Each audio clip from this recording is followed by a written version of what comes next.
Hello everyone, welcome to SO Diksha diaries. जब से SSC का पैटर्न चेंज हुआ है, इंग्लिश का वेटेज अभी बहुत ज़्यादा हो गया है। यानी 360 में से 135 मार्क्स आपके इंग्लिश के ही हैं। लेकिन जो हिंदी मीडियम के जो स्टूडेंट्स होते हैं स्पेशली, उनको इंग्लिश में बहुत प्रॉब्लम आती है। वो क्या क्या प्रॉब्लम फेस करते हैं, जैसे कि ग्रामर वो याद तो कर लेंगे रूल्स, लेकिन उनको एग्जाम में क्वेश्चंस में अप्लाई करना नहीं आता। वोकेबुलरी हर 3-4 दिन बाद भूल जाते हैं याद करने के बाद भी। रीडिंग कॉम्प्रिहेंशन समझ ही नहीं आता है। ये सारी की सारी प्रॉब्लम्स जब मैंने तैयारी शुरू की थी मैं भी फेस करती थी। आप देख सकते हैं कि मई 2017 में आउट ऑफ 50 प्री के मॉक में मेरे 4 to 5 मार्क्स आते थे, जिनको कि मेन एग्जाम में मैं 184 तक लेके गई। मैंने ऐसी क्या स्ट्रेटजी फॉलो की, वो मैं आपको बताने वाली हूँ।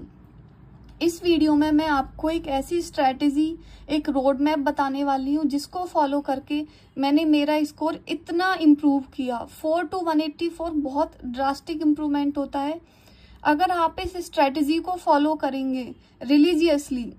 मुझे पता है सिर्फ 5 से 10% लोग ऐसे होने वाले हैं जो कि इसको रिलीजियसली फॉलो करेंगे, लेकिन अगर आप फॉलो करेंगे 1 से 2 महीने के अंदर आपको इतने अच्छे रिजल्ट दिखेंगे, इसकी मैं गारंटी दे सकती हूँ। अगर आपको नहीं दिखे 1-2 महीने फॉलो करने के बाद, आप कमेंट सेक्शन में आके बताना। ठीक है, चलो शुरू करते हैं। ये जो है स्ट्रेटजी बिगनर्स के लिए भी है जो 2025 में एग्जाम देना चाहते हैं, या फिर आपने तैयारी शुरू कर रखी है लेकिन आप इनमें से कोई प्रॉब्लम फेस कर रहे हो, आप इस स्ट्रेटजी को देख सकते हो। इंग्लिश को लेके आपके जितने भी डाउट्स हैं वो इस वीडियो के एंड तक सारे डाउट्स आपके क्लियर हो जाएंगे।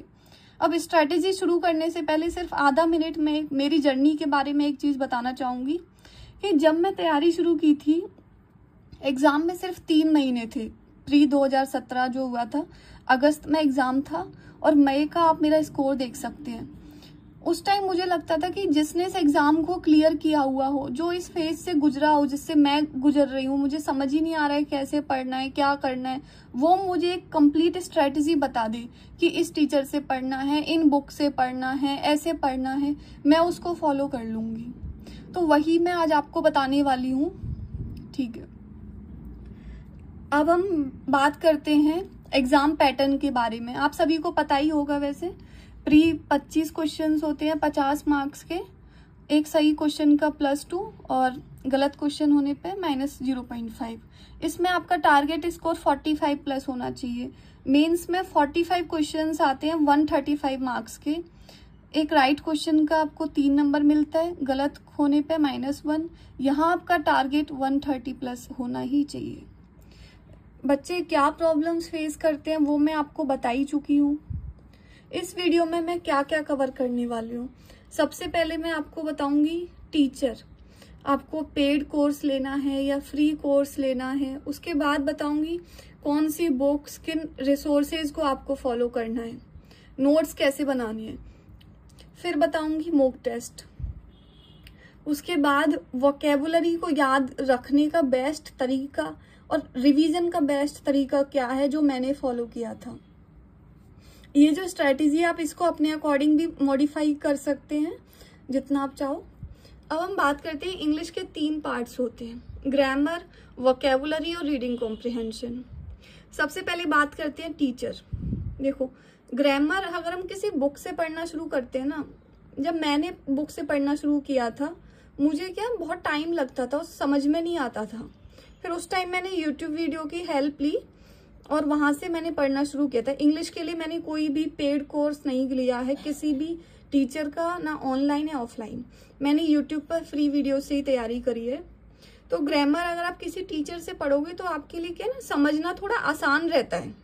उसको जब आप समझ लोगे तो फिर उसको कॉम्प्रिहेंड करना और उसको लॉन्ग टाइम तक रिटेन करना, वो सब बहुत आसान हो जाता है।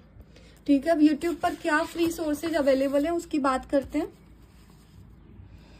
फ्री यूट्यूब वीडियोस हैं, आप या तो अमन वशिष्ठ सर की देख सकते हो या फिर रानी मैडम ने भी बहुत अच्छा पढ़ाया हुआ है। इनमें से आप किसी भी टीचर की फ्री यूट्यूब वीडियोस देख लेना। ठीक है, अब उसके बाद बात करते हैं वोकेबुलरी के लिए।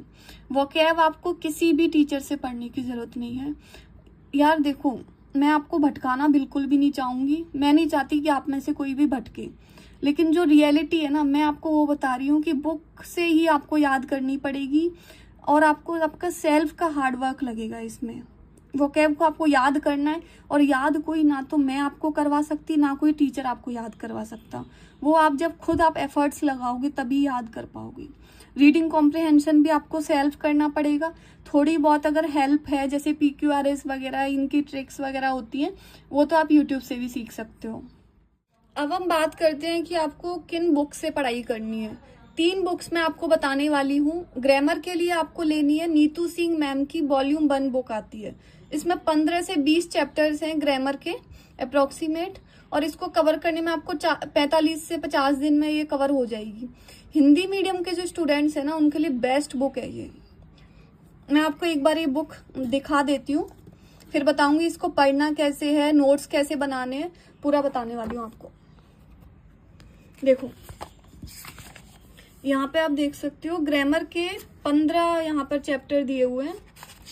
जैसे कि अगर हम देखते हैं, वर्ब आपने स्टार्ट किया, बहुत ही ब्रीफ और कंसाइज वे में बहुत अच्छे से इसमें दिया हुआ है। ये सब करने के बाद जब आप पढ़ लोगे, एक चैप्टर आपने कंप्लीट कर लिया, हिंदी में भी दिया हुआ है तो समझना थोड़ा आसान रहता है हिंदी मीडियम वालों के लिए। जब आप एक टॉपिक को यहाँ से कंप्लीट कर लोगे, उसके बाद में प्रैक्टिस के लिए क्वेश्चंस भी दिए हुए हैं यहाँ पर।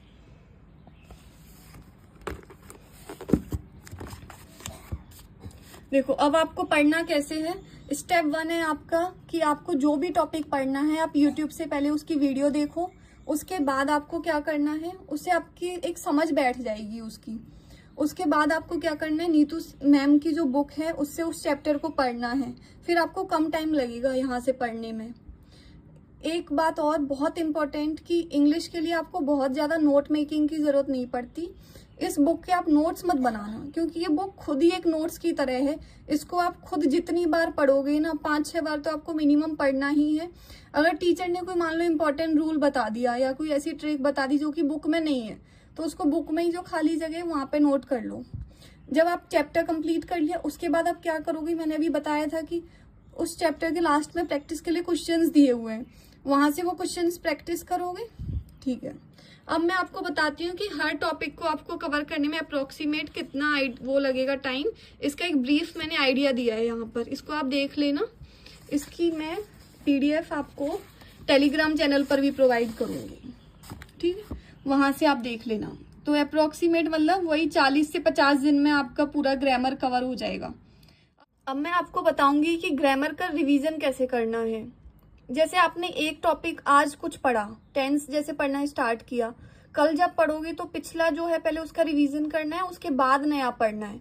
ऐसे करके अगर 4 दिन में आपका टेंस कंप्लीट हो रहा है तो पिछले 3 दिन का रिवीजन करना है। टॉपिक कंप्लीट होने तक ही आपका 3-4 बार रिवीजन हो जाएगा इस तरीके से। ऐसे करके आप 4-5 टॉपिक अपने कंप्लीट करो। उसके बाद बीच में 2-3 दिन का आप गैप रख लो, उसमें आपको जितने भी 4-5 टॉपिक हैं पिछले, उनका रिवीजन करना है। उसके बाद फिर से सेम वही स्ट्रेटेजी, 4-5 टॉपिक और कंप्लीट करो, फिर 2 दिन का गैप। ठीक है, जब आप ऐसे करके एक बार आपने सिलेबस कंप्लीट कर लिया, अगली बार जब नेक्स्ट राउंड आप शुरू करोगे, अब आपको वीडियोस नहीं देखनी है, क्योंकि वीडियोस तो आप देख चुके हो। अगर कहीं पे आपको किसी रूल में डाउट आ रहा है, सिर्फ स्पेसिफिक उस एरिया पे जाके आप देखो वीडियो, पूरी वीडियोस देखने की जरूरत नहीं है। ऐसे आपका ना अब सिर्फ आधा टाइम लगेगा आपको। अगर पहले 50 दिन लगे थे तो अब 25 दिन में आपका पूरा रिवीजन हो जाएगा। और धीरे धीरे करके ये जो टाइम है ना, ये कम होना है, बढ़ेगा नहीं है। और एग्जाम टाइम तक ऐसा हो जाएगा कि आप 3-4 दिन के अंदर आप पूरी ग्रामर रिवाइज कर दोगे। उसमें भी क्या होगा ना, कुछ ऐसे रूल्स होंगे जो आप बार बार भूल रहे होगे, उनको स्टार मार्क करना है। अब उसके बाद मैं बताती हूँ कि मिक्स्ड जो क्वेश्चंस हैं उनकी प्रैक्टिस कब करनी है, क्योंकि चैप्टर वाइज तो आपने चैप्टर खत्म होते ही कर ली, वो आपको करनी है जब आपका 50 से 60% सिलेबस कंप्लीट हो जाएगा। उसके बाद ही आप सेक्शनल मॉक्स लगाना स्टार्ट करोगे और MB पब्लिकेशन से प्रीवियस ईयर क्वेश्चंस करना स्टार्ट करोगे। अब डाउट आता है, जो मैंने स्टार्टिंग में बताया था कि रूल्स तो याद कर लेते हैं लेकिन अप्लाई नहीं कर पाते। इसका सिर्फ एक ही सॉल्यूशन है, प्रैक्टिस प्रैक्टिस प्रैक्टिस। जितना ज्यादा प्रैक्टिस करोगे ना आप, उतना उन रूल्स को अप्लाई करना सीख जाओगे। आप समझ पाओगे कि हाँ, मतलब जैसे सेंटेंस पढ़ोगे ना कोई भी, कि इसमें ये एरर है, यहाँ पे ये गलती हो रही है, वो सब आप सीख जाओगे धीरे धीरे करके। जितनी प्रैक्टिस करोगे ना उतना परफेक्शन आता जाएगा। और प्रैक्टिस आपको प्रीवियस ईयर क्वेश्चन से ही करनी है, क्योंकि प्रीवियस ईयर क्वेश्चन से ज्यादा रिलेवेंट सोर्स कुछ नहीं होता किसी भी एग्जाम को क्रैक करने का। और बिल्कुल भी भटकना नहीं है, बस सबसे बड़ी बात ये है। 10 सोर्स बिल्कुल नहीं उठाने, अपनी 3-4 बुक्स फिक्स करो और उन पे स्टिक रहो। जितना इधर उधर भटकोगे उतना ज्यादा नुकसान है, और वो नुकसान अभी समझ में नहीं आता, वो बाद में समझ आएगा। अब मैं आपको बताऊंगी कि वोकैब आपको कहाँ से करनी है। नीतू मैम की वॉल्यूम 1 से आप शुरुआत करो। पहले जब ये वोकैब याद हो जाए फिर आप ब्लैक बुक से करना। मैंने भी ऐसी ही करी थी। उस टाइम ब्लैक बुक नहीं आती थी, लेकिन मैंने खुद की एक नोटबुक बनाई हुई थी जिसमें पूरा प्रीवियस ईयर का जो वोकैब है मैंने लिखा हुआ था। उसकी PDF मैं टेलीग्राम पे प्रोवाइड करूंगी। यहाँ पर एक फोटो दिखाती हूँ आपको उसी का। देखो, वॉल्यूम 1 से आपको क्या क्या करना है। 4-5 चीजें हैं। 1 word, idioms, vocabulary, antonym, synonyms, words often confused और मिसयूज्ड, जिनमें हम कंफ्यूज होते हैं और उनका मिसयूज करते हैं। फिर ये आपको पहले यहाँ से करना है। जब ये कवर कर लोगे उसके बाद आपको ब्लैक बुक से करनी है। और ब्लैक बुक पूरी प्रीवियस ईयर की वोकैब दी हुई है। SSC का आप कोई भी एग्जाम उठा लो, उसमें जो है ना 85 to 90% जो वोकैब है ना, 80 to 85 भी नहीं, 85 to 90% जो वोकैब है वो प्रीवियस ईयर क्वेश्चंस की ही आती है। और हमें उसी पर फोकस रखना है, उस 10% के पीछे नहीं भागना, क्योंकि हम उसके पीछे जब भागते हैं ना, ये 90% हम भूल जाते हैं। अब है सबसे इम्पोर्टेंट जो है ना, 90% लोगों को एक दिक्कत रहती है कि हम याद तो करते हैं लेकिन याद नहीं रहती, हम भूल जाते हैं हर 3-4 दिनों के बाद। देखो, 2 तरीके के स्टूडेंट होते हैं यहाँ पे। एक तो ऐसा होता है कि पहले ही दिन उसने ना कोई वर्ड अगर पढ़ रहा है उसको उसी दिन याद करने की कोशिश करेगा, वो गलत तरीका है। और दूसरे स्टूडेंट क्या होते हैं कि आज पढ़ा, दूसरे दिन फिर पढ़ा, फिर तीसरी बार पढ़ा, सिर्फ रीड करते हैं और रीड करते करते उनको अपने आप याद हो जाता है, याद करने की जरूरत भी नहीं पड़ती है। अब इसको बताती हूँ थोड़ा डिटेल में कि डेली आपको, जब आप शुरुआत कर रहे हो, डेली 1 घंटा देना है वोकैब को। स्टार्टिंग आप 1 वर्ड और इडियम से करना। वोकेबुलरी जो है, एंटोनिम, सिनोनिम्स, वो आप बाद में करना, क्योंकि इनको याद करना थोड़ा आसान रहता है। डेली आप 40-50 1 वर्ड करो, या फिर 40 से 50 इडियम्स आपको करने हैं। और सिर्फ रीड करना है, नॉर्मली रीड करो, उसको समझने की कोशिश करो, लेकिन बिल्कुल भी याद करने की कोशिश नहीं करनी। और 1 महीने के अंदर ऐसे आपके 1200 से लेके 1500 1 वर्ड और इडियम्स कंप्लीट हो जाएंगे। ठीक है, अगर बीच में कुछ दिक्कत भी हो जाती तो आप इसको 40 दिन मान लो। ठीक है, 40 दिन में आप इतना कर लोगे। लेकिन रिटेंशन, अब उसके बारे में बताती हूँ कि रिटेन कैसे करोगे। और ये जो टाइम है ना 1 घंटा, इसको धीरे धीरे आपको इंक्रीज करना पड़ेगा। ये 1.5 या 2 घंटे में हो जाएगा धीरे धीरे कन्वर्ट, क्योंकि रिवीजन का जो मटेरियल है ना फिर वो इंक्रीज होता जाएगा। आप कैसे करोगे रिवीजन, अब वो बताती हूँ। आपने आज याद किए 40 1 वर्ड, अब जब अगले दिन याद करोगे, पिछले वाले 40 पहले आपको रिवाइज करने हैं 10 मिनट, उसके बाद नया पढ़ना है। तीसरे दिन जब पढ़ोगे, पिछले 2 दिन का रिवाइज। चौथे दिन पढ़ोगे, पिछले 3 दिन का रिवाइज। ऐसे कब तक करना है? पिछले 7 दिन तक, यानी 8वें दिन जब आप पढ़ोगे, पिछले 7 दिन का आपको रिवीजन करना है। तो सोचो ना कि 7वें पहले दिन वाले तो आपको बिल्कुल रट जाएंगे, और उसमें जो आपको नहीं रटेंगे फिर भी आपको दिक्कत हो रही है, उनको आप स्टार मार्क करो। ये होता है याद करने का तरीका। मैं ऐसे ही करती थी, और मुझे बिल्कुल लिटरली मुझे ये तक याद हो गया था कि मेरी कॉपी में कौन सा वर्ड कहाँ लिखा हुआ है। इतना मैंने रिवीजन किया था।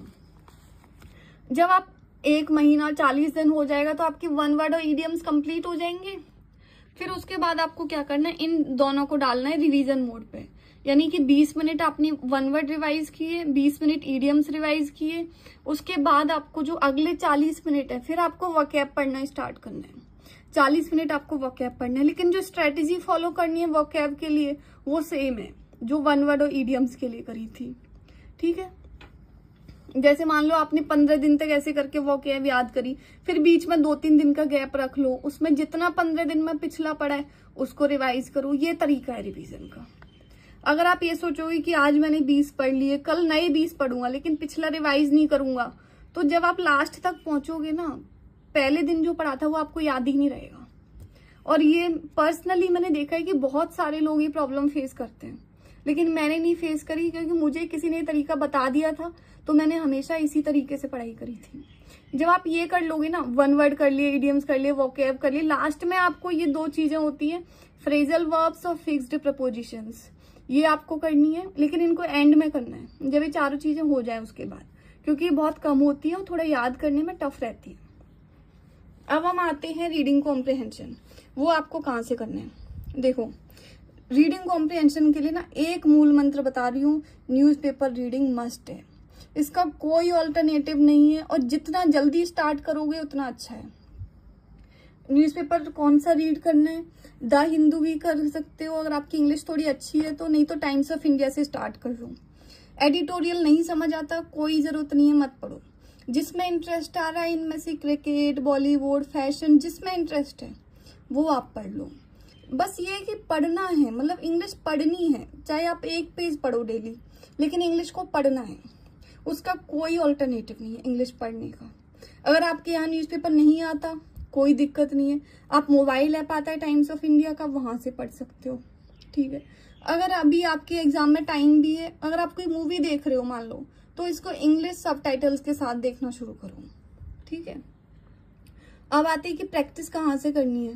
प्रैक्टिस के लिए आप क्या करो, अभी जब शुरुआत कर रहे हो, सिर्फ डेली 1 पैसेज और 1 क्लोज टेस्ट और 4 से 5 PQRS आप MB से करना स्टार्ट कर दो, सिर्फ इतना। लेकिन करना क्या है, डेली करना है, इसमें ब्रेक नहीं होना चाहिए, डेली मतलब डेली। PQRS की कुछ ट्रिक्स वगैरह होती हैं, वो आप यूट्यूब से सीख सकते हो। अब हम बात करते हैं कि मॉक टेस्ट के बारे में। देखो, मॉक टेस्ट कैसे देने हैं, प्रैक्टिस कहाँ से करनी है। सबसे पहला ही कि सेक्शनल जो मॉक होते हैं आप टेक्स्ट बुक से दे सकते हो, लेकिन कब देने हैं?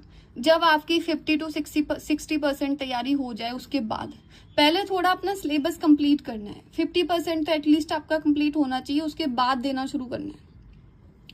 तीसरी बुक जो मैंने पढ़ी थी वो थी प्रीवियस ईयर क्वेश्चंस की प्रैक्टिस के लिए, MB पब्लिकेशन की बुक।